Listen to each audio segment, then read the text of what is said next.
So this is the Anniversary Ritchey Outback. This is a bike that I planned out for months and curated all the parts that I thought I wanted, and it turned out really nice. It's definitely the nicest bike that I've ever built, probably the nicest bike that I've ever owned. But there's just one component on the bike that's it's just not quite there. Now these fancy vintage looking TRP brake levers, they look amazing and they actually feel great. The braking is fantastic with these levers, especially paired with the compressionless brake housing and the Growtac Equal brakes. But they're not integrated brake and shift levers, which means that after I sent Russ's Uno shifter prototype back, I had to put back on the Microshift bar end shifter, which isn't actually the problem in and of itself. But after the first half dozen rides or so on this bike, I've just come to the realization that bar end shifters simply are not for me. Frankly, I shift too often, and having to reach for the drop bar shifter every time I want to shift was legitimately interfering with my style of riding. Now, if you're somebody who doesn't care at all about the aesthetic of a bike, then you should just click off the video now. Because in this video, we're trying to solve the problem of getting a Brifter installed on this bike, but also have it match the classic aesthetic, which as it turns out has been a huge challenge.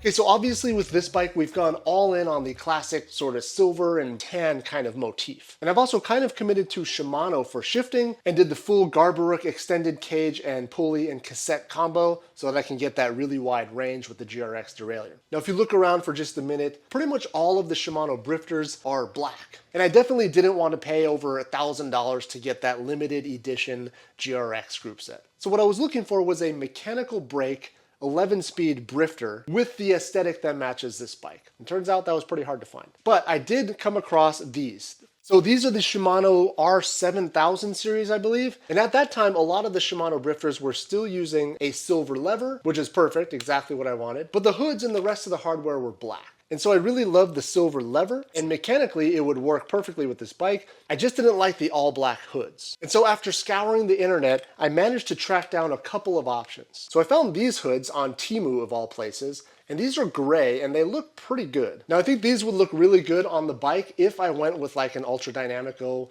Rosé race tire, which comes in a gray finish. But for now, I've got some essentially brand new Rene Hurst Oracle Ridge tires, and so it would be kind of a waste to immediately swap these out for different tires. So that brings me to the following problem. These are the kinds of issues that keep me up at night. I love the brown and silver theme of the TRP levers, and so if I can just have these 105 levers with the silver lever and a brown hood, everything would be perfect. But alas, there is just nobody on planet Earth that makes a hood for this Brifter in a brown color. Trust me, I've looked. So I have the gray as an option. I think it would look good as is. Not perfectly ideal, but I think better than an all black hood. But what I haven't seen is somebody attempting to Plastidip rubber hoods. You'll notice I ordered a bunch of other colors in the same hood. Now, Plastidip is a multi-purpose rubber coating, which I think is exactly what I need. Now, I've used this stuff in the past, and it's definitely flexible, which is what you want, especially when you have to go to install these hoods. I just have no idea if it's going to stand up to the constant pressure and friction that you apply to the surface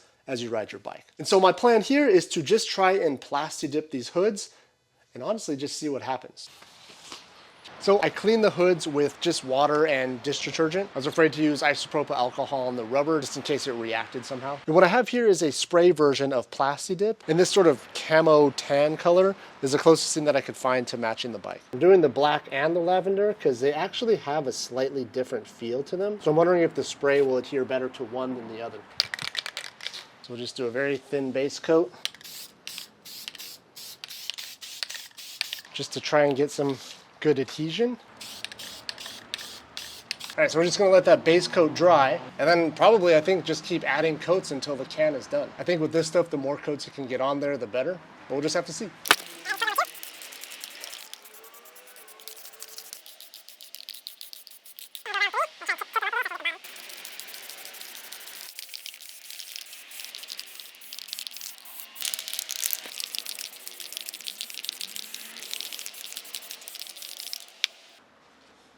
Okay, so we've got like 4 or 5 solid coats on there. I tried to go light coats. I did everything I could to clean the surface first and just be patient with the painting process. But at this point, I think I'm gonna have to pull a plug on this project. It's just not quite turning out how I expected. Now it actually looks pretty good. You see there, the finish is actually pretty good. It's very rubberized, it's pretty flexible. I would be totally happy with this color if it came out. The only issue is that You know, if this is all it was and it didn't have to like bend and flex, I think we might be okay. But when you're installing a hood onto a Brifter, and then later when you have to install bar tape and peel the hoods back, yeah, I just don't think this is gonna hold up. There's not enough adhesion between the base coat and the actual rubber to make me feel confident that this is gonna work. It's just that adhesion to the rubber itself that's just not quite there.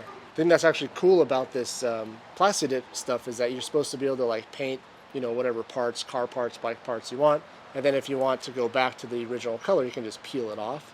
And in this case, it's working how it's supposed to. I just don't want it to peel off. And so I can actually essentially peel this whole thing off in one in one big sheet. So unfortunately, that's just not going to hold up. There's no way you're going to be able to, you know, peel back the hoods and tape your bars without, you know, without lifting up that layer.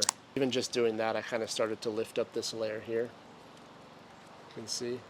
So I'm going to get this cleaned up. I'll meet you back inside. Okay, so what did we learn?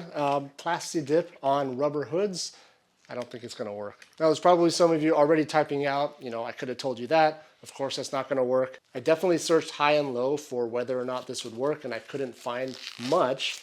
I've heard reports of people trying to Plastidip, but no evidence of it working or failing. So what does that mean for me in this Outback build? Well, I think what it means is for me to just stop being such a baby about it and just accept that gray actually looks pretty good in my opinion. It's certainly unique and it doesn't stand out as much as a solid black hood on an otherwise sort of silver and tan bike. All right, well, there you have it. Turns out you maybe should not try to Plastidip your rubber hoods to change the color. Honestly, I thought it might actually work, but it just doesn't. The adhesion is just not there. Now, in the meantime, we're going with gray. Honestly, it's starting to grow on me. I think once it gets a little bit dirty, it'll actually look a little bit better. Anyways, for me, this bike is gonna be much more rideable now with the integrated drifters. And at the end of the day, that's what's important, right? Thanks again for watching. Thanks for subscribing to the channel if you haven't already. And I'll see you next time.